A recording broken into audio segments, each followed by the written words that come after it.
उम्मीद आज शाम कमलप्रीत का फाइनल मुकाबला।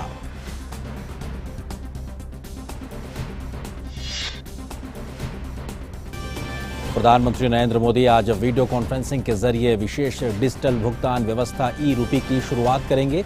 ई रूपी डिजिटल भुगतान की नकदी रहित और स्पर्श मुक्त व्यवस्था है। इससे डिजिटल क्यूआर कोड या एसएमएस से प्राप्त ई वाउचर के माध्यम से भुगतान किया जा सकेगा।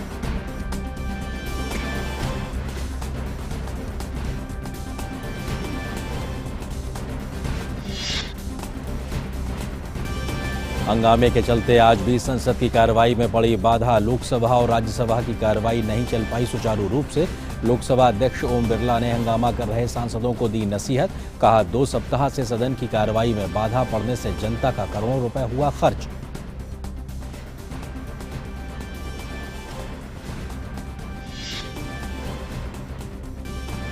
राष्ट्रपति रामनाथ कोविंद आज चेन्नई में मद्रास विधान परिषद के 100वें वर्ष में समारोह में शामिल होंगे। एम करुणानिधि के चित्र का भी करेंगे अनावरण। तमिलनाडु में अपने प्रवास के दौरान राष्ट्रपति 4 अगस्त को वेलिंगटन में रक्षा सेवा स्टाफ महाविद्यालय का भी दौरा करेंगे। 77वें स्टाफ कोर्स के विद्यार्थी अधिकारियों को करेंगे संबोधित।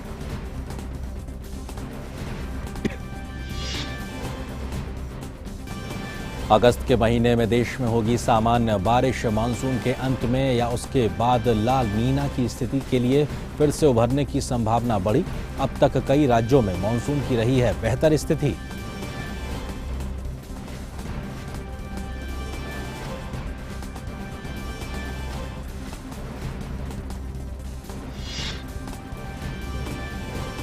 भारत में कोरोना टीकाकरण अभियान तेज गति से जारी। देश भर में अब तक 47 करोड़ 22 लाख से ज्यादा कोविड टीके लगाए गए। रिकवरी दर 97.35% हुई।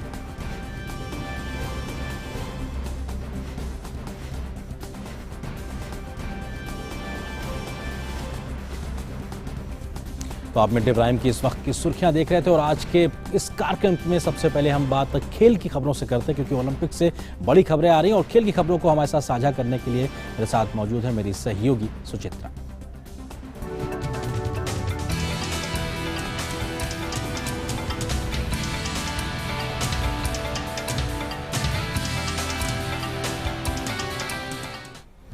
तो सुचित्रा, कह सकते हैं कि महिला शक्ति का दमदार प्रदर्शन लगातार जारी है और आज शाम में भी उम्मीदें बंधी हुई हैं महिलाओं से ओलंपिक में।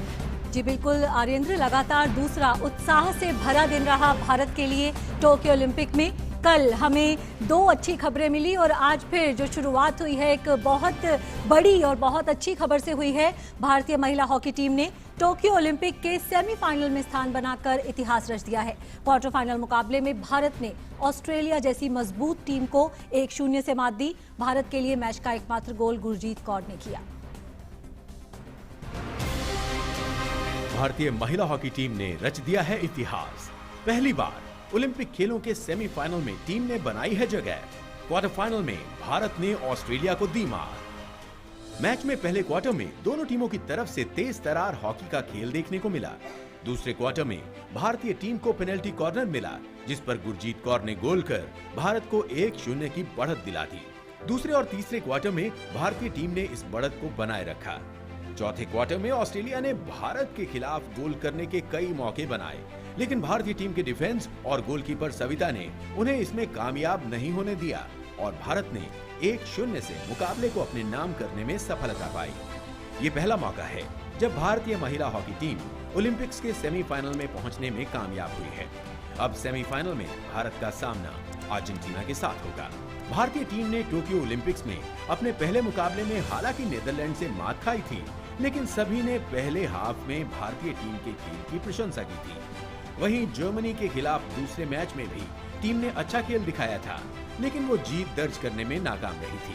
3 मैच हारने के बाद भारतीय टीम ने वापसी की और अपने अगले दोनों मुकाबलों में पहले आयरलैंड और फिर दक्षिण अफ्रीका को हराकर क्वार्टर फाइनल में स्थान बनाया। भारतीय टीम ने पिछले कुछ समय में अपनी फिटनेस और स्ट्रेंथ पर काफी काम किया है, जिसके नतीजे हमें इन मुकाबलों में देखने को मिल रहे हैं। हालांकि ओलंपिक्स में भारतीय महिला टीम पहली बार सेमीफाइनल में पहुंची है, लेकिन पिछले कुछ सालों में टीम ने अलग अलग प्रतियोगिताओं में अच्छे खेल का प्रदर्शन किया है। टीम ने पहली बार 2018 महिला विश्व कप के क्वार्टर फाइनल में पहुंचकर भी इतिहास रचा था। अब सेमीफाइनल में भारत का सामना अर्जेंटीना के साथ है, जिसने क्वार्टर फाइनल में जर्मनी को 3-0 से हराया है। भारतीय टीम की कोशिश इस मुकाबले को जीतकर पहली बार ओलंपिक खेलों के फाइनल में पहुंचने की होगी। Sports desk, DD news. भारतीय महिला हॉकी टीम ने पहली बार ओलंपिक के सेमीफाइनल में पहुंचकर इतिहास रचा है। ऑस्ट्रेलिया पर मिली शानदार जीत के साथ ही महिला हॉकी टीम को बधाई देने का सिलसिला शुरू हो गया है। प्रधानमंत्री नरेंद्र मोदी ने ट्वीट किया, पीवी सिंधु ने पदक जीता जिसकी वे हकदार थीं। वहीं हमने भारतीय पुरुष और महिला हॉकी टीम ने ओलंपिक में ऐतिहासिक प्रदर्शन किया।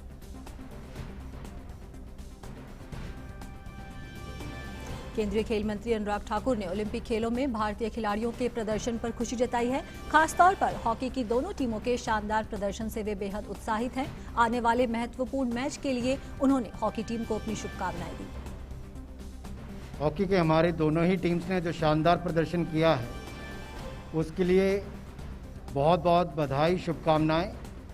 और अगले आने वाले बहुत महत्वपूर्ण मैचेस के लिए भी 135 करोड़ भारतीय की ओर से बहुत बहुत शुभकामनाएं।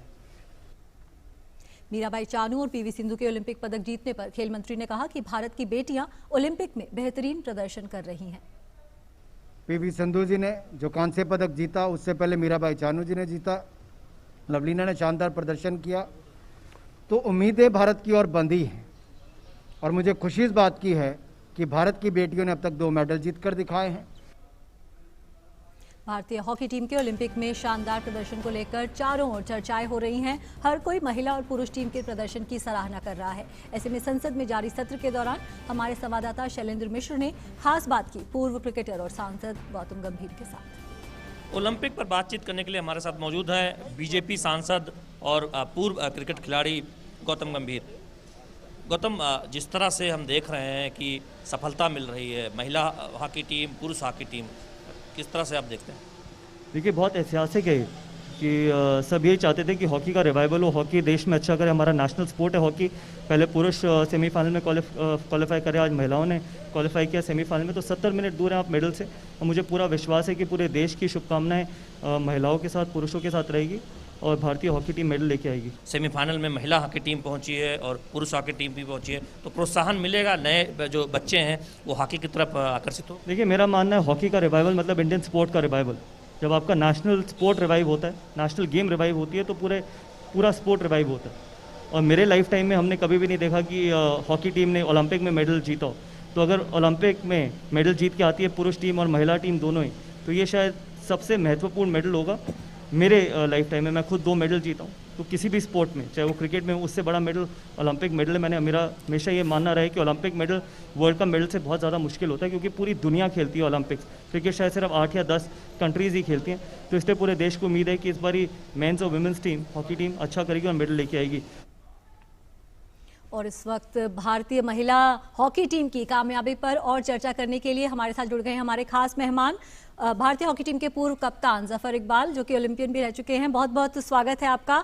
भारतीय महिला हॉकी टीम के प्रदर्शन को हम देखें, उन्होंने सेमीफाइनल में जगह बनाई, वो तो ऐतिहासिक है ही, लेकिन 3 बार की चैंपियन ऑस्ट्रेलिया को जो हराया है, क्या कहेंगे?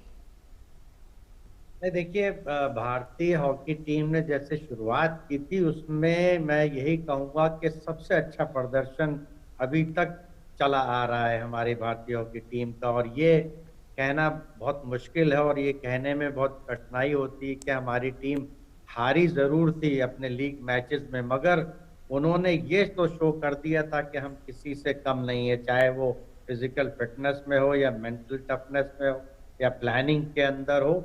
यानी absolutely they have played extremely well. और आज जो हम लोगों ने जीता है वो जाहिर सी बात है कि आपने ऑस्ट्रेलिया जैसी दिग्गज टीम को हराया है। और उम्मीदें ये साबित कर रही थी, जो पहले उम्मीद जग रही थी कि हिंदुस्तान की महिला टीम अच्छा खेल रही है, जीती नहीं, मगर लास्ट 2 मैचेस जीत करके जिसको इन्होंने जीतना था और उन्होंने जीत के दिखाया। क्योंकि पहले 3 मैचेस में काफी हाई रैंक टीम को से हारी जरूर थी, मगर उन्होंने ये हार मानी नहीं थी और दे बाउंस बैक। तो ये बड़ी यानी एक शो करती है वुमेन्स टीम के अंदर कि वो उनके अंदर इतना कॉन्फिडेंस डेवलप हो गया है डेवलप हो गया था पिछले 1-1.5 साल से, जैसा उनका प्रदर्शन चल रहा था। तो मैं समझता हूं कि इसको बरकरार रख के अगला मैच खेलना चाहिए और ऑस्ट्रेलिया जैसी टीम को हराना, यानी ये जरूर है कि ऑस्ट्रेलिया हम हमेशा उनसे खेलते आए हैं कॉमनवेल्थ गेम्स में। हमने कॉमनवेल्थ गेम्स भी जीता 2002 में जब हमने ग्रेट ब्रिटेन को जीता था। और ये जरूर है कि जब ऑस्ट्रेलिया में कॉमनवेल्थ गेम्स आया था तो हम ऑस्ट्रेलिया के बाद हमारा ही नंबर था, we were very close to Australia. तो ऐसा नहीं था कि हम लोग इम्प्रूवमेंट नहीं कर रहे थे, मगर ये जरूर हमने सिद्ध कर दिया है, क्योंकि जो मेंटल बैरियर हिंदुस्तान की हॉकी में मेन में भी था है और वुमेन में भी था। तो मैं यही कहना चाहता हूं कि वो बैरियर जो है वो हटा है और हम लोग के अंदर जब वो हटने से क्षमता हमारी बड़ी फिजिकल फिटनेस में भी और मेंटल टफनेस में भी और गेम प्लानिंग के अंदर। और मैं ये जरूर कहूंगा कि दोनों टीमों ने बहुत अच्छा प्रदर्शन किया, खास तौर पे लड़कियों ने बहुत अच्छा प्रदर्शन किया, सराहना करनी चाहिए कोच की, मैनेजर की। The entire team played extremely well और गोलकीपर दोनों, महिला के भी, श्रीजेश और कविता दोनों ने यानी हिंदुस्तान की टीम को जिताया है। बिल्कुल। जफर जी, अगर हम रैंकिंग देखें तो भारत की रैंकिंग जहां 9 है, वहीं ऑस्ट्रेलिया की दूसरी थी, वो 3 बार की चैंपियन भी थी। सब कह रहे थे कि ऑस्ट्रेलिया फेवरेट है। बहुत ही कम लोगों ने सोचा होगा कि भारत इस मैच को जीत लेगा। जब आपके पास खोने के लिए कुछ नहीं होता, जब आपके प्रतिद्वंदी को सब फेवरेट मान रहे होते हैं, तो आपको लगता है कि एक अलग जज्बा आ जाता है सबको गलत साबित करके दिखाने का? यस, वो तो रहता ही है। अगर आपने पुराने इतिहास में जाएंगे तो हर टीम ये चाहती कि अगर हिंदुस्तान के टीम को हमने हरा लिया, चाहे वो जर्मनी हो, चाहे हॉलैंड है, चाहे ऑस्ट्रेलिया हो, चाहे न्यूजीलैंड हो, ये जितनी टीमें हैं वो यही चाहती थी कि जो ओलंपिक गोल्ड मेडलिस्ट हैं हिंदुस्तान की टीम, जिन्होंने अपना दबदबा बहुत दशकों तक बनाए रखा है, अगर हम उनको जीत लेंगे तो हमारा जो है वो यानी सपना साकार हो जाएगा। ये उनके अंदर रहती है। तो ऐसे ही हमें भी जागरूकता है, हमारी लड़कियों में है जागरूकता कि भाई अगर हम ऑस्ट्रेलिया से we are not going to lose anything. और जहां सेकंड प्लेस है, रैंक टीम है और हमारी 9th रैंक टीम है, हमने उनको ये तो साबित कर दिया कि हम आपको हरा सकते हैं। और अगर हम फिट रहें इसी तरीके से जैसा कि हम अपना पीक फॉर्म शो कर रहे हैं ओलंपिक गेम्स में, तो वो अगर यही चीज आगे भी लेके हमको ले जाएगी, अगर हम फिटनेस लेवल को बहुत बरकरार रखते हैं, कायम रखते हैं उस पीरियड के अंदर जिस पीरियड में वो मैचेस होते हैं, तो वो चीज हमने इस बार दिखाया कि we are the fittest team and also the mentally and planning wise भी जो हम लोगों की तालमेल है आपस में। लड़कियों का बॉल उन्होंने कभी भी छोड़ा नहीं है और ये यानी सबसे पॉजिटिविटी यही है कि लड़कियों ने बॉल और स्टिक को हमेशा चिपका के रखा और रॉन्ग पासिंग बहुत कम। That is the plus point for Indian women's team.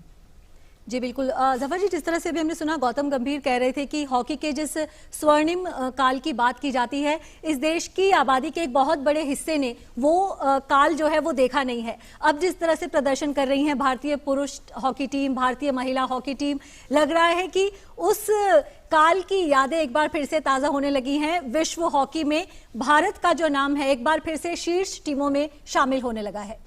हमारी तो बहुत शुभकामनाएं और दुआएं भी हैं टीम के साथ, और हम चाहते हैं कि सब दुआ करें कि भाई टीम जो है एटलीस्ट एक मैच, दोनों एक टीम जो है महिलाओं की और पुरुषों की टीम अगला मैच बस जीत जाए, चाहे वो दम लगा दे, कुछ करें, प्लानिंग करें, and they should do it, they are capable of doing. और मैं समझता हूँ कि कैपेबिलिटी है दोनों टीमों के कि अगर हम जीत जाते हैं तो फिर तो हम लोग मेडल के दावेदार हो जाएंगे। तो मैं यही चाहता हूँ सबसे कि टीमों को तो नहीं हम कुछ कह सकते क्योंकि टीम हमारे इस सजेशन से कांटेक्ट से अलग रहेंगी इस पीरियड में, और वो तो कन्फाइंड रहते हैं, उनकी ट्रेनिंग और उनको बात भी करने नहीं दिया जाता ज़्यादा। तो मैं यही कहना चाहता हूँ कि शुभकामनाएं हमारे पूरे हिंदुस्तान की 130 करोड़ की जनता उनके साथ है, और उन्होंने भी ये देख लिया है कि हम अच्छा खेलेंगे तो पूरा देश हमारे साथ रहेगा।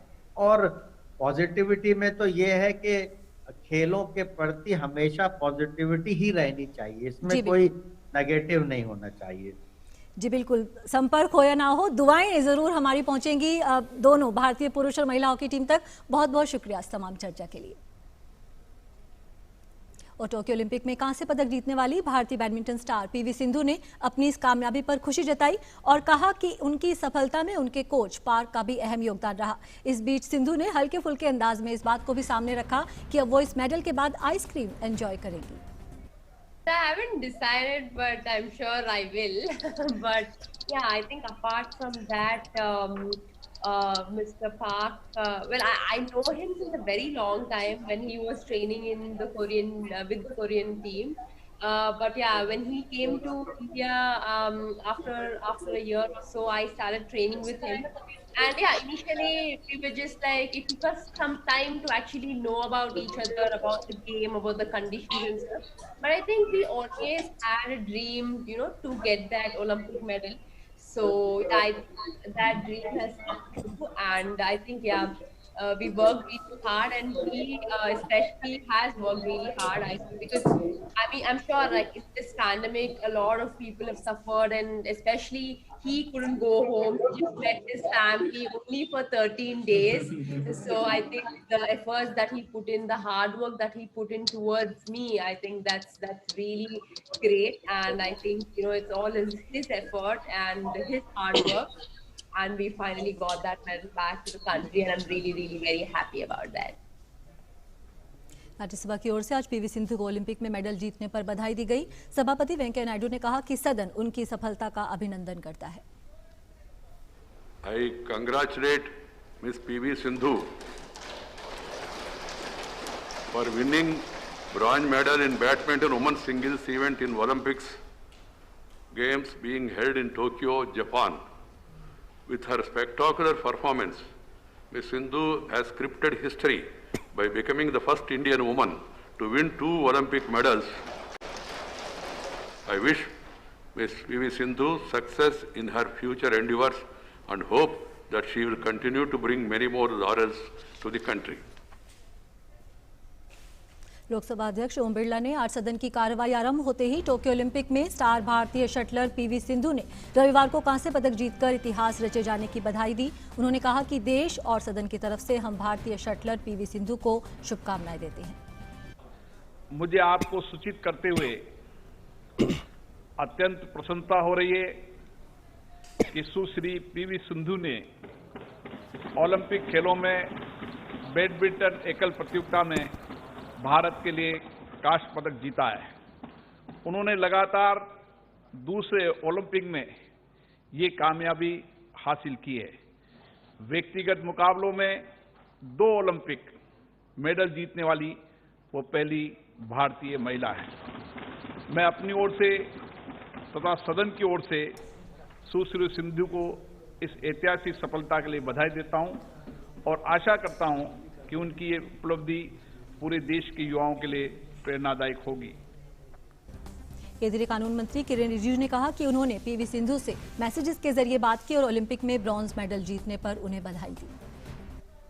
सिंधु से कल रात को मैसेजिंग हुआ, उन्होंने मुझे धन्यवाद दिया और हमने उनको बताया कि हम लोग कितना खुश है और 2 बार ओलंपिक मेडल जीतना ये किसी लोगों के किस्मत में लिखा होता है कि एक प्लेयर 2 बार ओलंपिक मेडल जीते। तो सिंधु का तो कहना ही क्या है कि वो हमारे एक प्राइड है भारत का और हमारे लिए फिर मेडल लाए दोबारा, बहुत बड़ी बात है।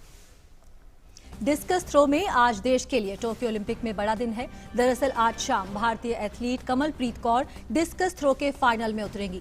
कमलप्रीत ने इस खेल में अपने प्रदर्शन से लगातार अपनी फुल फॉर्म में होने का उदाहरण दिया है। ऐसे में आज उनसे पदक की प्रबल उम्मीद है। तो कौन है कमलप्रीत और कैसा रहा है उनका क्वालिफिकेशन में प्रदर्शन, जानते हैं इस रिपोर्ट में।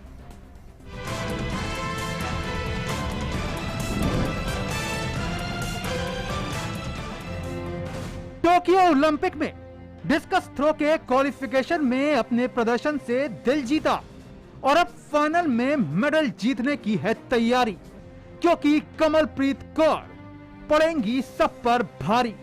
कमलप्रीत वो नाम है जिन्होंने बेहद कम समय में एथलेटिक्स की दुनिया में अपने नाम का परचम लहरा दिया। कमलप्रीत ने टोक्यो ओलंपिक में डिस्कस थ्रो के क्वालिफिकेशन राउंड में 64 मीटर का थ्रो कर शान के साथ दूसरा स्थान हासिल किया। उन्होंने अपने पहले प्रयास में 60.29 का थ्रो किया, जबकि दूसरे प्रयास में उन्होंने 63.97 का थ्रो किया।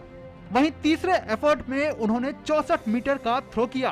कमलप्रीत कौर की बात करें तो पंजाब के श्री मुक्तसर साहिब जिले के बादल गांव की रहने वाली हैं। उन्होंने साल 2014 में इस खेल के प्रति दिलचस्पी दिखाई और गंभीरता से इस खेल को अपनाया। साल 2019 में दोहा में हुए एशियाई एथलेटिक्स चैंपियनशिप में वो 5वें स्थान पर रहीं, जहां उन्होंने 55.59 का थ्रो किया। इससे पहले 2017 में भुवनेश्वर में आयोजित हुई एशियन चैंपियनशिप में भी उनके नाम का डंका बजा, जहां उन्होंने 54.32 के थ्रो के साथ 5वें स्थान हासिल किया। कमलप्रीत ने पटियाला में आयोजित 24वें federation cup senior athletics championship में जबरदस्त खेल दिखाया। पहली बार में ही उन्होंने 65.06 मीटर का थ्रो कर टोक्यो 2020 के लिए क्वालिफिकेशन हासिल किया। जाहिर तौर पर आज कमलप्रीत से उस इतिहास को रचने की उम्मीद पूरे हिंदुस्तान को है, जो एथलेटिक्स के खेल को देश में एक नया आयाम देगा। Sports desk, DD news. और हमारे साथ हमारे खेल संवाददाता गौरव कुमार जुड़ रहे हैं न्यूज रूम से। गौरव, जिस तरह का प्रदर्शन भारत की बेटियां कर रही हैं टोक्यो ओलंपिक में, आज कमलप्रीत से भी उम्मीदें काफी बढ़ गई हैं। बिल्कुल, बहुत ज़्यादा उम्मीदें हैं, और ये उम्मीदें के इसलिए नहीं है क्योंकि एक भारतवासी होने के नाते, बल्कि इसलिए भी हैं क्योंकि जिस तरह से कमलप्रीत का जो प्रदर्शन रहा है, जिस तरह से उन्होंने अपना लगातार जो उनका रिकॉर्ड रहा है वो मेंटेन रहा है। सबसे बड़ी बात क्या होती है कि अभी कोई भी खिलाड़ी होता है उसका कंसिस्टेंसी देखी जाती है, आपका रिकॉर्ड देखा जाता है, आपका ये देखा जाता है कि आपका प्रदर्शन किस तरह का रहा है। तो अगर कमलप्रीत के प्रदर्शन की बात करें तो चाहे क्वालिफिकेशन का राउंड हो या फिर टोक्यो ओलंपिक के लिए क्वालिफाई करने की बात रही हो या फिर नेशनल रिकॉर्ड की कोई बात रही हो, हर स्तर पर कमलप्रीत ने अपने आप को साबित किया है।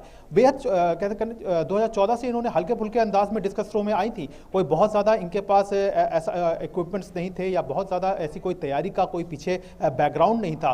बस हल्के फुल्के अंदाज में आई और धीरे धीरे अपने आप को इस खेल में उतारती गई, और उसका नतीजा रहा कि 2019 में इन्होंने नेशनल रिकॉर्ड तोड़ा था। उसके बाद अगर टोक्यो ओलंपिक के लिए क्वालिफाई करने के लिए बात करें तो वहाँ पर 65.06 का इन्होंने जब नेशनल फेडरेशन जो एथलेटिक्स का टूर्नामेंट हुआ था उसमें 65.06 का रिकॉर्ड करके उन्होंने टोक्यो ओलंपिक के लिए क्वालिफाई किया। और उसके बाद से जो कहानी इनकी बनती गई, आज स्थिति ये है कि कमलप्रीत के नाम 66.59 का भी डिस्कस थ्रो का रिकॉर्ड है।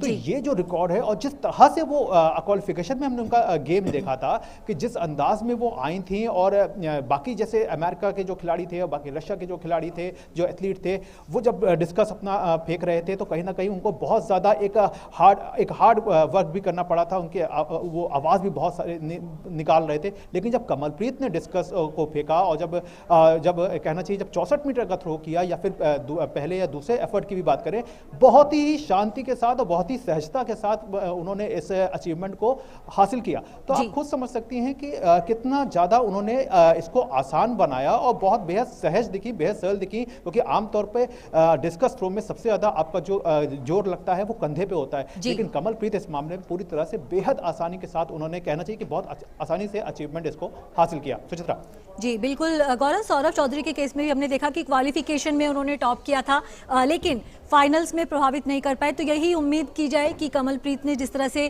क्वालिफिकेशन में प्रदर्शन किया उससे बेहतर प्रदर्शन करे फाइनल में, क्योंकि जो उनका क्वालिफिकेशन मार्क था 64, उससे कहीं बेहतर वो कर सकती हैं। बिना दबाव के आज उतरे, यही प्रार्थना है।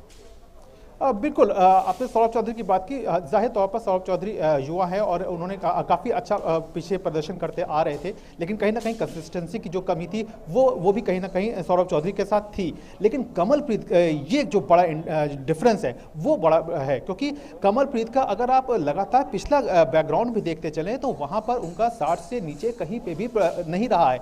सबसे बड़ी बात क्या है कि 2 साल पहले तक दोहा एशिया चैंपियनशिप जब हुई थी तो वहाँ पर उन्होंने 55 का थ्रो किया था, और उसके बाद से 2 साल के बाद आज 21 में अगर आते हैं तो यहाँ पे आपको 65 और 66 का थ्रो दिखता है जी। तो ऐसे में ये समझा जा सकता है कि 10 मीटर का ये फासला जो है वो उन्होंने लगातार अपने खेल में इजाफा किया है, लगातार वो हर मंच पर अपने आप को साबित करती आ रही हैं। और सबसे बड़ी बात होती है किसी भी एथलीट के लिए कि आप उस अचीवमेंट के बाद अपने उस जो आप अचीव करते हैं उस पर खुद को बनाए रखें, खुद पे प्रैक्टिस को बनाए रखें, खुद उस जो एक मार्क है उससे खुद को नीचे ना लाएं। तो उस मार्क से वो नीचे नहीं आई है बल्कि लगातार उसमें उनकी आगे बढ़ोतरी देखी गई है। हालांकि एक बात यह भी होती है सुचित्रा कि क्वालिफिकेशन में बहुत सारे जो एथलीट्स होते हैं जैसे अमेरिकन एथलीट्स हो गए या फिर रशियन एथलीट्स हो गए या बाकी देशों के एथलीट्स हो गए, पूरी क्षमता के साथ थ्रो नहीं करते हैं, कहीं ना कहीं वो अपने क्षमता को थोड़ा बचा के रखते हैं फाइनल के लिए। तो ऐसे में जो फाइनल राउंड होगा वो जाहिर तौर पर बड़ी चुनौती होगा क्योंकि भारत का एथलेटिक्स में अब तक ओलंपिक में कोई मेडल नहीं रहा है। लेकिन इन सब बातों का शायद कमलप्रीत ये सब बातें नहीं सोच रही होंगी, वो सिर्फ एक गेम के तौर पे ही ले रही होंगी, एक अगले राउंड के तौर पे ही ले रही होंगी। और यही जो बात है वो सबसे अच्छी बात होती है किसी भी एथलीट के लिए। जी बिल्कुल गौरव, बहुत बहुत शुक्रिया इस तमाम चर्चा के लिए। तो आज शाम भारतीय समय के अनुसार 4:30 बजे कमलप्रीत का इवेंट होगा। उम्मीद करते हैं कि क्वालिफिकेशन में जिस तरह से प्रभावित किया उसी तरह का शानदार प्रदर्शन फाइनल में भी करें कमलप्रीत। मिड डे प्राइम में यहाँ पर लेते हैं थोड़ा सा ब्रेक, देखते रहिए डीडी न्यूज़।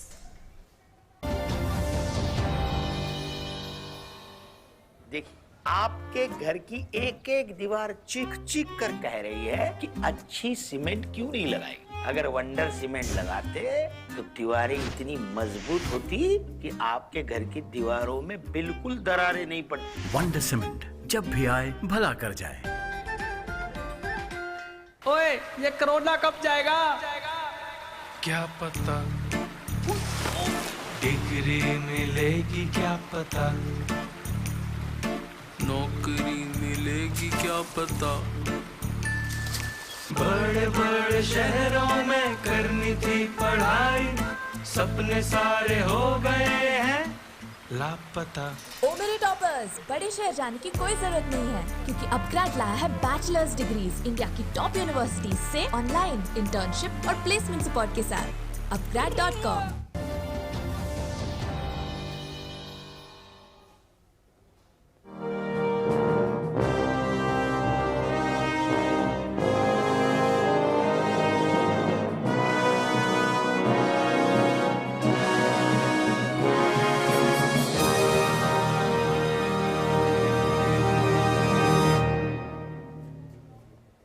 नमस्ते इंडिया, नमस्ते लैंड, मरहबन इलल हिंद, जरी इंडिया, सलाम इंडिया, नमस्ते इंडिया, नमस्कार भारत,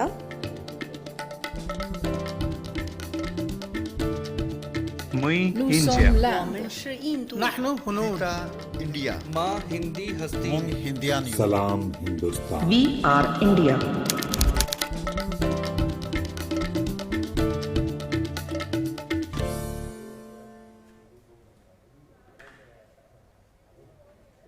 कोरोना से बचाव के उपाय।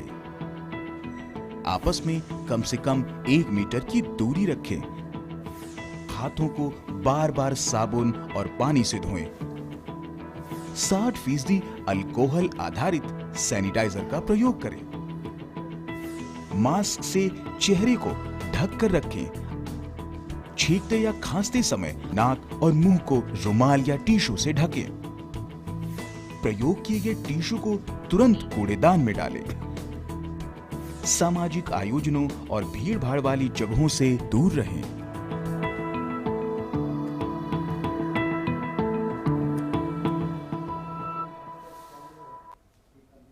Your window to rising India. India's voice on global platforms. Latest news from India and around the world. In-depth analysis of global headlines. Watch DD India in your country. Available for downlink in Middle East countries. STTV broadcast is available through the satellite GSAT 17 at 93.5 degrees east. HDTV broadcast is available through the satellite GSAT 10 at 83 degrees east. For technical details. और इस break के बाद एक बार फिर से स्वागत है, आप देख रहे हैं मिड डे प्राइम और मैं हूं आपके साथ तारेंद्र। नजर डालते हैं इस वक्त कुछ और राष्ट्रीय महत्व की खबरों पर।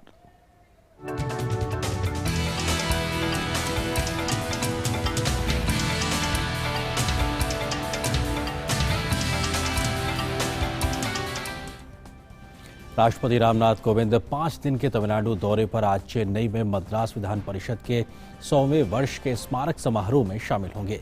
राष्ट्रपति स्मारक समारोह को संबोधित भी करेंगे। इसके अलावा राष्ट्रपति तमिलनाडु के पूर्व मुख्यमंत्री डॉक्टर कलाईनार एम करुणानिधि के चित्र का अनावरण भी करेंगे। राष्ट्रपति के दौरे को लेकर राज्य में कड़ी सुरक्षा व्यवस्था की गई है। राष्ट्रपति कल राज्य के नीलगिरी जिले के लिए रवाना होंगे। 4 अगस्त को वे ऊटी के नजदीक वेलिंगटन स्थित रक्षा सेवा स्टाफ महाविद्यालय का दौरा करेंगे और प्रशिक्षु अधिकारियों को संबोधित भी करेंगे। उनका 77वें स्टाफ कोर्स के विद्यार्थी अधिकारियों को संबोधित करने का कार्यक्रम है। इसके बाद राष्ट्रपति का 6 अगस्त को दिल्ली वापस लौटने का कार्यक्रम है।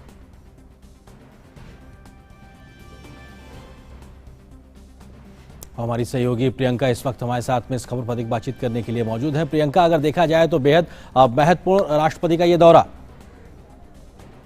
प्रियंका जैन हाँ JAIN। प्रियंका, क्या आप मुझे सुन पा रही हैं? प्रियंका, क्या आप मुझे सुन पा रही हैं? जी, तमिलनाडु पहुंच चुके हैं। कुछ समय पहले ही उन्होंने वो पहुंच चुके हैं चेन्नई। यहाँ पे आप देख सकते हैं ये। जी हाँ, प्रियंका, प्रियंका अपनी बात पूरी रखें। हाँ नरेंद्र जी, आपको सुन पा रहे हैं?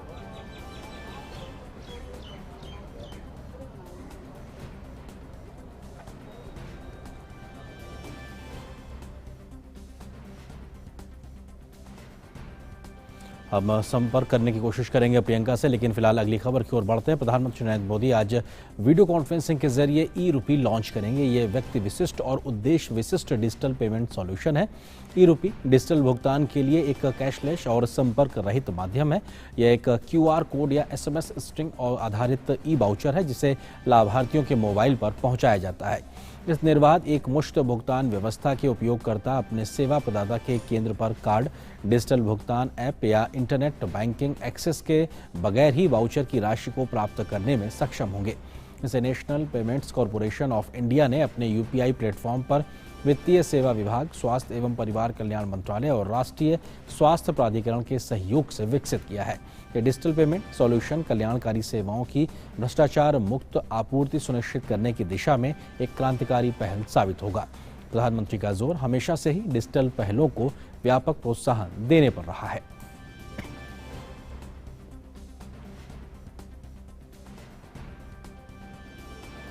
और हमारे सहयोगी अरुण शर्मा इस वक्त हमारे साथ में मौजूद हैं इस खबर पर अधिक बातचीत करने के लिए। अरुण, अगर देखा जाए तो ई-रूपी किस प्रकार का बदलाव लाएगा, आम व्यक्ति के नजरिए से जरा समझाने की कोशिश कीजिए।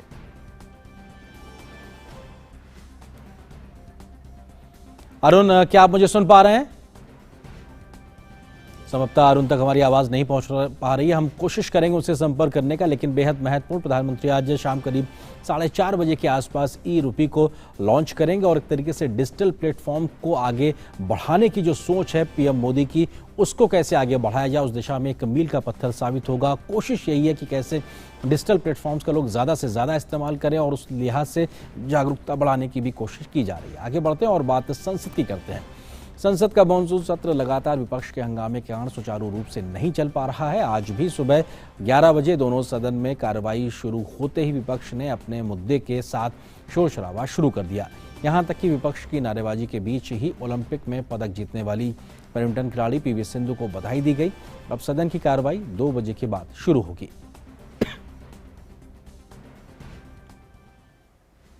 और वित्त मंत्री निर्मला सीतारमण ने लोकसभा में एक सवाल के जवाब में कहा है कि प्रधानमंत्री मुद्रा योजना का लाभ ज्यादा से ज्यादा ग्रामीण इलाकों में मिल सके, इसके लिए दूरदर्शन और आकाशवाणी के जरिए प्रचार प्रसार किया जाता है।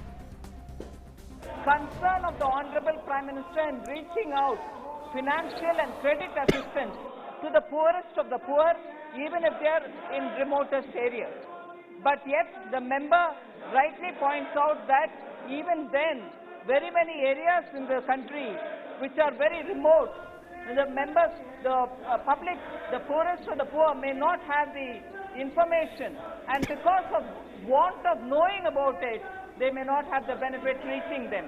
However, I wish to tell the member that through the All India Radio, through Doordarshan and also through various mediums, we are very clearly showing those poor people who have benefited from this program, and their experience is voiced, and through that, in their respective every state-owned regional languages, information is being broadcasted through All India Radio or Doordarshan, so that even the far-flung areas, people will get to know.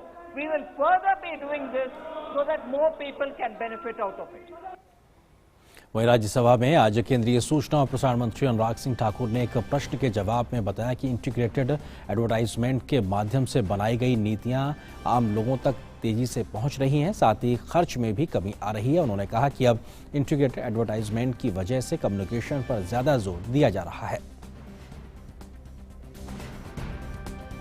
और संसद की कार्रवाई को लेकर अधिक बातचीत करने के लिए हमारे सहयोगी ऋषि कुमार इस वक्त हमारे साथ में मौजूद हैं, उनसे हम बात करते हैं। ऋषि, किस तरीके से देखा जाए, आज भी हम लगातार व्यवधान देख रहे हैं और वो विधायी कामकाज जो लंबे समय से लंबित हैं वो भी सुचारू रूप से हो सके, ऐसी स्थिति बनती नहीं दिखाई पड़ रही संसद में। देखिए अरिन, जहाँ तक इस मानसून सत्र की बात करें तो इस मानसून सत्र में विपक्ष की पूरी कोशिश है कि इस मानसून सत्र के जितने भी विधायी कार्य हैं उनको एक रोकने की रणनीति के तहत, व्यवधान की रणनीति के तहत आगे न बढ़ने दिया जाए। वहीं दूसरी ओर सरकार की पुरजोर कोशिश यही है कि इस व्यवधान के बीच में जो भी समाधान का रास्ता, चाहे वो विपक्ष के साथ बातचीत का हो या फिर सदन में कुछ समय तक चलाने की जो कोशिश है, जिसमें प्रश्नकाल में हम देखते हैं कि प्रश्नकाल चलाने की कोशिश होती है। रोज़ाना देखते हैं कि आधा घंटे के करीब प्रश्नकाल चल पाता है। शुरुआत में कोशिश हुई पूरा प्रश्नकाल चलाने की, लेकिन जिस तरीके से शोर शराबा और हंगामा होता है और संबंधित मंत्रालय के मंत्री जब बोलते हैं तो उनके सामने प्लेकार्ड लाना, इस तरीके की जो स्थितियां हैं उससे चेयर को मजबूरन हाउस को एडजर्न करना पड़ता है। उन सब स्थितियों के बीच सरकार की कोशिश यह है कि जो महत्वपूर्ण विधायी कार्य हैं, जो महत्वपूर्ण बिल हैं, उनको कैसे पारित कराया जाए। अगर हम बात करें लोकसभा की तो लोकसभा में आज 2 बिल सूचीबद्ध हैं, जिसमें से कि एक बिल ट्राइब्यूनल एक्ट का संबंधित जो बिल है वो आज इंट्रोड्यूस हुआ। तो जनरल इंश्योरेंस से संबंधित जो बिल है जो पहले से ही इंट्रोड्यूस किया जा चुका है, उस पर चर्चा करके सरकार चाहती है कि इसको पारित कराया जाए। वहीं राज्यसभा में भी 2 बिल सूचीबद्ध हैं, जिसमें कि अनुसूचित जनजाति से संबंधित संविधान संशोधन विधेयक है वो आज सूचीबद्ध है। तो वहीं इनलैंड वाटर से संबंधित जो बिल है जो कि लोकसभा से पारित हो चुका है वो भी सूचीबद्ध किया गया है। जी अगर हम दोपहर के बाद की स्थितियों को देखें तो लगता नहीं है कि विपक्ष की ओर से ये शोर शराबा और हंगामा कम होगा, क्योंकि उनकी एक रणनीति हंगामे की है, उसमें कहीं कोई तब्दीली दिखाई होती हुई नहीं दे रही है। हालांकि सरकार ने पिछले सप्ताह भी कोशिश की थी, हाउस के अंदर कहा गया था कि हम लीडर ऑफ अपोजिशन से मिले और उन्होंने कहा कि हम अन्य पार्टियों के साथ बातचीत करके कुछ समाधान निकालेंगे, लेकिन विपक्ष लगता है अपनी ही पार्टियां, जो विपक्षी पार्टियां, उनके साथ कोई सामंजस्य नहीं बना पा रहा है। वनस्पत किसी का किसानों के मुद्दे पर तो किसी का पेगासस के मुद्दे पर, अलग अलग मुद्दे पर व्यवधान होता है, जिससे सदन का कामकाज उसमें अड़चन आती है और कामकाज प्रभावित होता है। बिल्कुल, और ये तीसरा सप्ताह है जब व्यवधान हम लगातार देख पा रहे हैं। ऋषि, शुक्रिया फिलहाल इस बातचीत के लिए, हमारे साथ जुड़ने के लिए बहुत बहुत शुक्रिया आपका। और एक बार फिर से रुख करते हैं आज की एक और बड़ी खबर की। प्रधानमंत्री नरेंद्र मोदी जो है आज शाम करीब 4:30 बजे के आसपास ई-रुपए को लॉन्च करेंगे। इस खबर पर अधिक बातचीत करने के लिए हमारे सहयोगी अरुण शर्मा इस वक्त हमारे साथ में मौजूद हैं, उनसे हम बात करते हैं। अरुण, किस तरीके से आम लोगों के लिहाज से इस खबर को समझा जाए कि आखिर ये महत्वपूर्ण है और ये लोगों के लिए फायदेमंद होगा?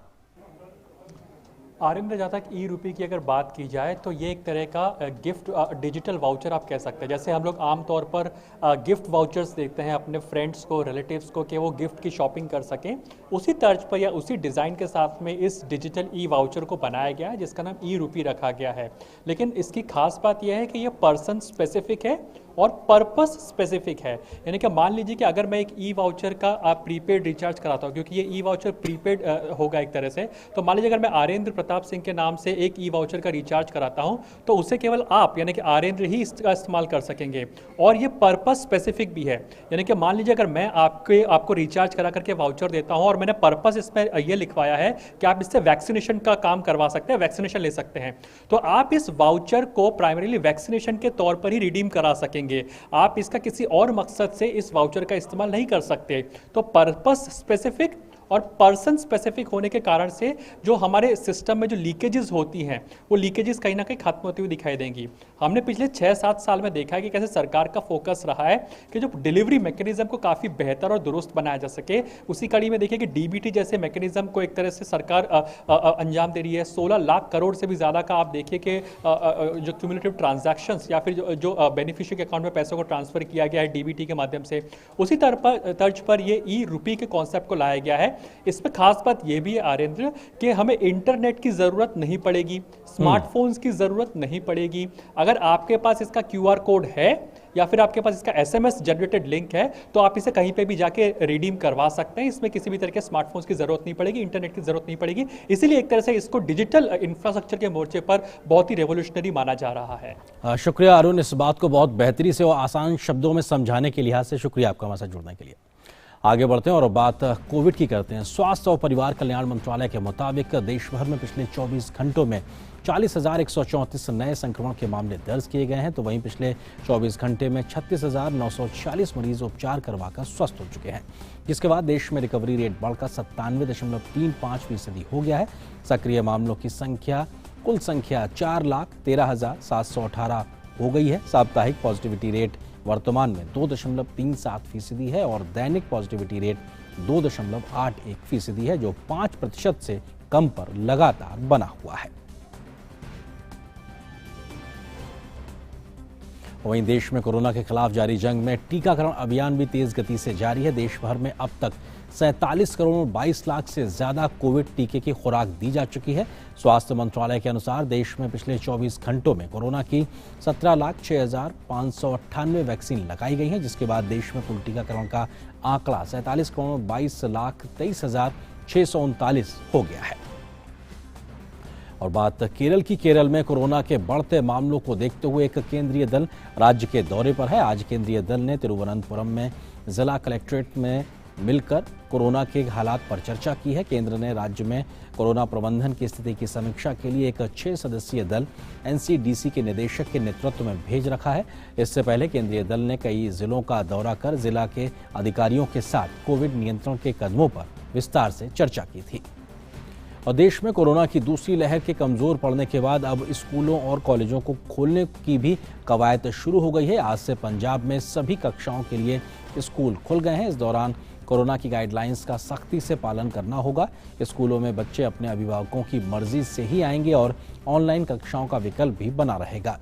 पंजाब में 11वीं और 12वीं की कक्षाओं के लिए स्कूल पहले ही खुल चुके हैं और राज्य में कोरोना संक्रमण के मामले में कमी को देखते हुए अब छोटे बच्चों के लिए भी स्कूल खोलने की अनुमति दे दी गई है।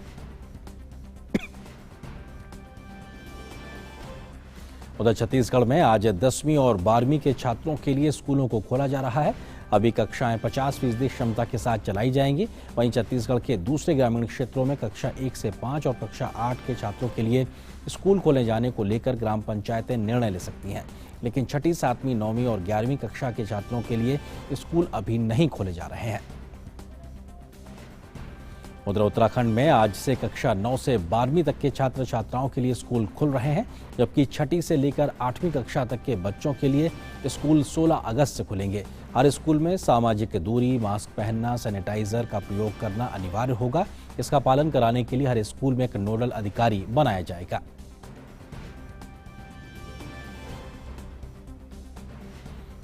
और बात मानसून की करते हैं। मौसम विभाग ने कहा है कि पूरे देश में अगस्त 2021 के लिए मासिक वर्षा सामान्य होने की संभावना है और दीर्घकालिक औसत यानी LPA का 95 से 105% रहने की संभावना है। August-September rainfall over the country as a whole most likely to be normal, that is 95 to 105% of the long period average, with a tendency towards positive side of the normal. LPA of rainfall during August-September period over the country is 428.3 mm. Below normal to normal probability is visible over many areas of northwest India, east and northeast India. Normal to above normal rainfall most likely over most parts of peninsular India and adjacent central India. और इस खबर पर अधिक बातचीत करने के लिए हमारे सहयोगी संवाददाता तापस भट्टाचार्य इस वक्त हमारे साथ में मौजूद हैं। तापस, मॉनसून को लेकर अगर देश भर में देखा जाए तो किस प्रकार का एक डिस्ट्रीब्यूशन है? क्या पूरे देश के अलग अलग राज्यों में एक सामान्य वर्षा का अनुमान? जी बिल्कुल, सामान्य वर्षा से इनफैक्ट बात हो रही है कि 95 to 105% जो कि सामान्य से थोड़ा अधिक है। तो ये एक अच्छी खबर है, खासतौर से अगर हम बात करें कुछ खासतौर से जो गुजरात और आसपास के इलाकों में अगले 1-2 महीने की बात करें, जो IMD का मानना है कि अगले 1-2 महीने में इन जगहों पे गुजरात और आसपास के इलाकों में स्पेशल जो बारिश है वो ज़्यादा देखने को मिलेगी। उड़ीसा के तट पे बारिश जो है वो थोड़ी कम होगी, लेकिन इन जगहों पे ज़्यादा बारिश होगी। और जैसे अगर अबव एवरेज रेनफॉल होता है तो वो जो किसान है उनके लिए एक बड़ी राहत की सांस होती है, खासतौर से जब जो किसान इस वक्त अलग बुआई और जो अलग से जो क्रॉप के लिए उगाते हैं तो उनके लिए भी एक बहुत बड़ी बात होती है, क्योंकि कहीं ना कहीं ये बहुत मैटर करता है कि जो रेनफॉल है वो नेगेटिव ना जाए, हायर लेवल पे ही रहे तो ठीक है। अबव एवरेज रेनफॉल एक्सपेक्ट कर रहे हैं तो ये एक तरह से अच्छी चीज़ है। दूसरी चीज़ जो अहम इस प्रेस कॉन्फ्रेंस में आई है कि ला नीना इफेक्ट आ सकता है, जिससे एंड ऑफ द जो ये मानसून का सेशन है, मानसून सीजन होता है ठंड के मानसून सीजन के आखिरी में, तो हम देख सकते हैं कि ला नीना इम्पैक्ट होगा, जिससे जो टेम्परेचर है पैसिफिक ओशियन का वो उसमें थोड़ी लेवल उसमें बढ़ने की उम्मीद है, और जिसके वजह से हम एक्सपेक्ट कर सकते हैं कि साइक्लोनिक सर्कुलेशन इंडियन ओशन में या फिर अरेबियन ओशन में हमें देखने को मिल सकता है। तो वो एक और नेचुरल जो सिचुएशन है वो डेवलप कर सकती है। तो ये दो बहुत ही अहम चीज़ IMD के इस प्रेस कॉन्फ्रेंस से निकल के आई है। शुक्रिया तापस, इस बातचीत के लिए, हमारे साथ जुड़ने के लिए शुक्रिया आपका। आगे बढ़ते हैं और देखते हैं अर्थ जगत से जुड़ी हुई आज की क्या है बड़ी खबरें।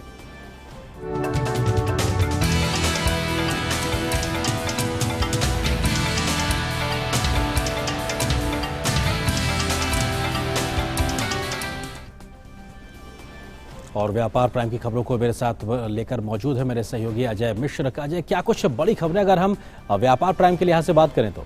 कुछ पॉजिटिव खबरें हैं आर्येंद्र, और मैं बताना चाहता हूं कि हफ्ते की शुरुआत के साथ साथ महीने की भी शुरुआत है। वो फैक्टर्स जो शेयर बाजार पर एक तरह से असर डालेंगे उन पर हम नज़र डालेंगे। और आज शेयर बाजार तेजी के साथ खुले। BSE का सेंसेक्स करीब 314 अंकों की तेजी के साथ 52,901 के स्तर पर खुला। वहीं NSE का निफ्टी 111 अंक की तेजी के साथ 15,874 पर खुला। इस वक्त अगर हम बाजार में देखें तो तेजी लगातार बनी हुई है। सभी इंडेक्स हरे निशान पे कारोबार कर रहे हैं। जहां पर ज़्यादा फ़ायदा दिख रहा है उन स्टॉक्स की अगर हम बात करें तो उसमें Shri cements, Titan company, Britannia, Adani ports और ग्रासिम 2 से 4% की बढ़त के साथ इस वक्त कारोबार करते हुए दिखाई दे रहे हैं।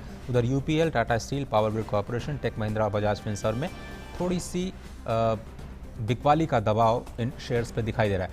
लेकिन बाजार में नतीजों का भी मौसम है। आज HDFC के नतीजे आए और अच्छी प्रॉफिट दिखाई इस HDFC ने।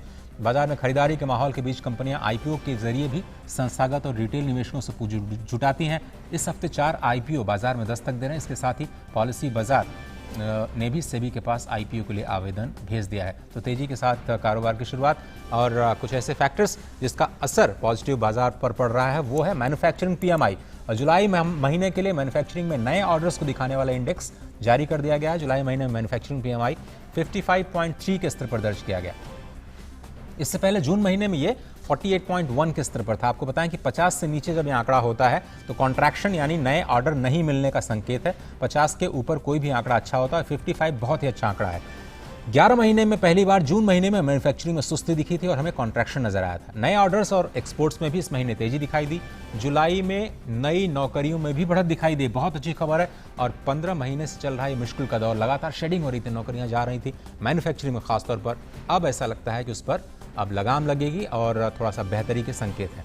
IHS मार्केट के मुताबिक जनवरी से दिसंबर के बीच यानी पूरे कैलेंडर साल में जो औद्योगिक उत्पादन है 9.7% के स्तर पर हो सकती है, जिससे आप एक बेहतर अनुमान बता सकते हैं। बाजार की निगाहें इस हफ्ते आरबीआई की मौद्रिक नीति पर भी होंगी। समीक्षा बैठक 4 अगस्त से 6 अगस्त के बीच होनी है। आरबीआई की मौद्रिक नीति समिति की समीक्षा जो बैठक है वो इस अगस्त में 4 से 6 के बीच होनी है। और कोविड की स्थिति और आर्थिक स्थिति में कितनी रिकवरी होगी, महंगाई दर की दिशा क्या होगी, यही मौद्रिक नीति की दिशा तय करेगा। इस पर हम सभी की निगाहें रहेंगी, खासतौर पर बाजार की। तो फिलहाल व्यापार प्राइम के आज के इस अंक में सिर्फ इतना ही। वापस चलते हैं आर्यन के पास। शुक्रिया अजय इन तमाम खबरों को हमारे साथ में साझा करने के लिए। और बात उन खबरों की जो दुनिया भर में सुर्खियां बनी हुई हैं।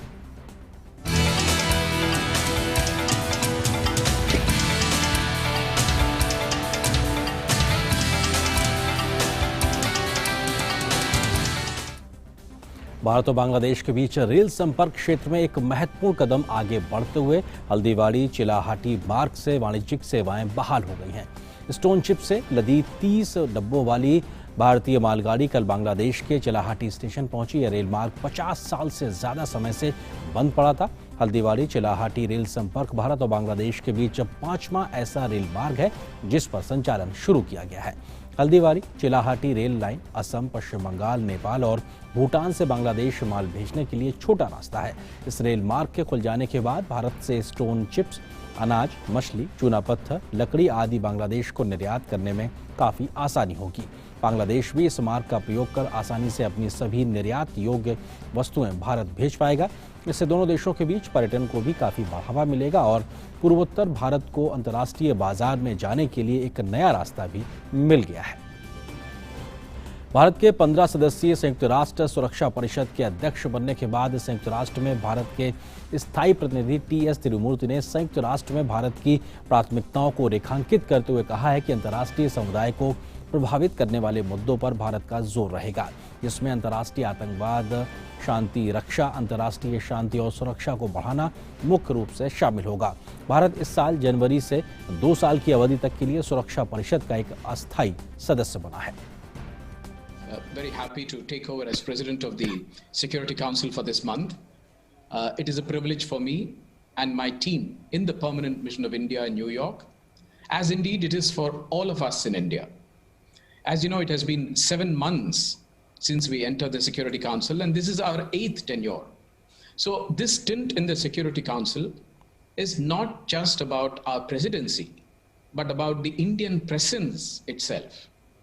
As I've said in a few times, in a few occasions earlier, this stint gives us an opportunity to play an important role yet again in shaping some of the important challenges facing international peace and security. We have also provided the much needed focus and balance so far in the Security Council. खबर Brazil से। Brazil में रविवार को हजारों लोगों ने 1996 में शुरू हुई इलेक्ट्रॉनिक वोटिंग प्रणाली के विरोध में प्रदर्शन किया और राष्ट्रपति जायर बोल्सोनारो के समर्थन किया है। रियो डी जेनेरियो में लगभग 3000 लोगों ने कोपाकवाना समुद्र तट पर मार्च निकाला। ब्राजील में 1996 में शुरू हुई इलेक्ट्रॉनिक वोटिंग, बोल्सोनारो लंबे समय से उसका विरोध कर रहे हैं। प्रदर्शनकारियों ने 2022 के राष्ट्रपति चुनाव में पेपर मतपत्रों का इस्तेमाल करने की वकालत की है। लोगों का कहना है कि हर एक वोट का एक प्रिंट आउट होना चाहिए जिससे धोखाधड़ी होने से बचा जा सके। और बारी हमारे अगले सेगमेंट लाइफ प्राइम की।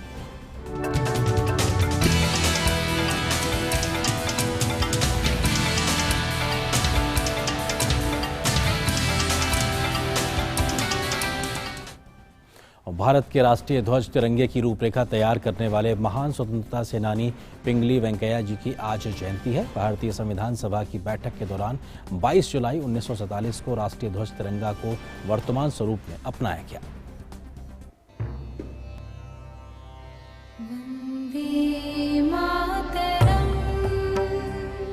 कैसा हो भारत का राष्ट्र ध्वज और कैसा हो इसका आकार, इस कल्पना को आकार देने वाले और तिरंगे की कल्पनाशीलता को उकेरने वाले पिंगली वेंकैया की आज जयंती है। उनके जयंती पर उनके योगदान को याद करने के लिए देश आज उन्हें नमन कर रहा है। लोकसभा अध्यक्ष ओम बिरला ने उन्हें याद करते हुए ट्वीट किया। उन्होंने लिखा कि राष्ट्रीय ध्वज तिरंगे को प्रारूप देने वाले महान स्वतंत्रता सेनानी पिंगली वेंकैया जी की जयंती पर सादर नमन। भारत की एकता, अखंडता और संस्कृति को दर्शाती अपनी अनुपम कृति से उन्होंने राष्ट्र को एकता के सूत्र में पिरोने का महान कार्य किया। देशवासियों के दिलों में आप हमेशा अमर रहेंगे। गौरतलब है कि पिंगली वेंकैया भारत के सच्चे देशभक्त एवं कृषि वैज्ञानिक भी थे। पिंगली वेंकैया का जन्म 2 अगस्त 1876 को आंध्र प्रदेश के मछलीपट्टनम में हुआ था। इनके पिता का नाम पांडुरंग और माता का नाम कल्पवती था। शुरुआती पढ़ाई मद्रास से करने के बाद वो स्नातक को पूरा करने के लिए कैम्ब्रिज यूनिवर्सिटी चले गए। वो कई विषयों के ज्ञाता थे। उन्हें भूविज्ञान और कृषि क्षेत्र से विशेष लगाव था। काकीनाडा में आयोजित भारतीय राष्ट्रीय कांग्रेस के राष्ट्रीय अधिवेशन के दौरान वेंकैया ने भारत का खुद का राष्ट्रीय ध्वज होने की आवश्यकता पर बल दिया और उनका ये विचार गांधी जी को बहुत पसंद आया। गांधी जी ने उन्हें राष्ट्रीय ध्वज का प्रारूप तैयार करने का सुझाव दिया। पिंगली वेंकैया ने 5 सालों तक 30 विभिन्न देशों के राष्ट्रीय ध्वजों पर शोध किया और अंत में तिरंगे के लिए सोचा। 1931 में कांग्रेस ने कराची के अखिल भारतीय सम्मेलन में केसरिया, सफेद और हरे 3 रंगों से बने इस ध्वज को सर्वसम्मति से स्वीकार किया। बाद में राष्ट्रीय ध्वज में इस तिरंगे के बीच चरखे की जगह अशोक चक्र ने ले ली। Bureau report, DD news.